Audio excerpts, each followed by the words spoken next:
ধেনু স্বরূপ বা গাভী স্বরূপ। শ্রীকৃষ্ণ হইলেন দহনকর্তা, অর্জুন উহার বৎস, আর দুগ্ধ হল শ্রেষ্ঠ গীতাশাস্ত্র স্বরূপ অমৃত।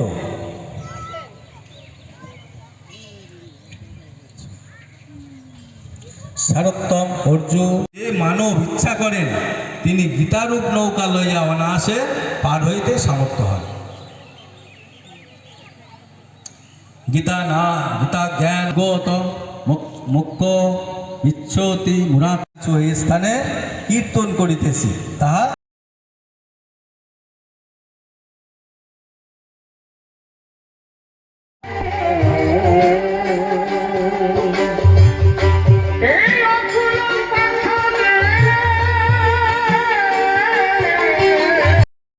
কোথায় স্বর্গ কোথায় নরক কে বলে তা বহুদূর।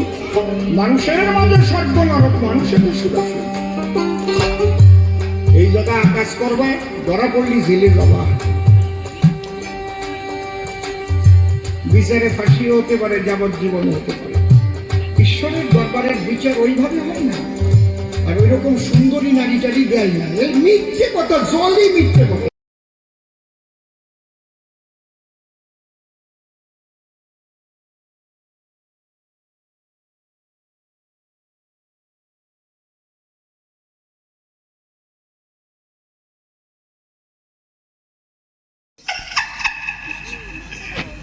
মনে আমার আছে ভাবো, এবার চোখের মুখে নুন দেব, ওটাকে নুন দিয়ে মারবো। চুপ করে থাকেন সবে, মাঝে মাঝে একটু রসিকতা তো করতেই হবে নাকি?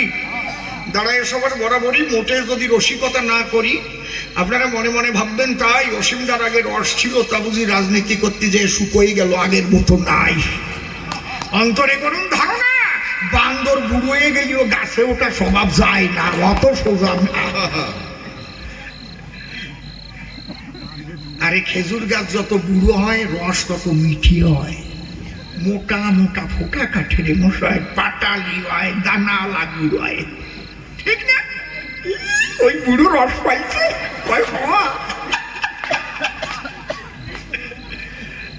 মাঝে মাঝে দুই এক ফোঁটা দেবো,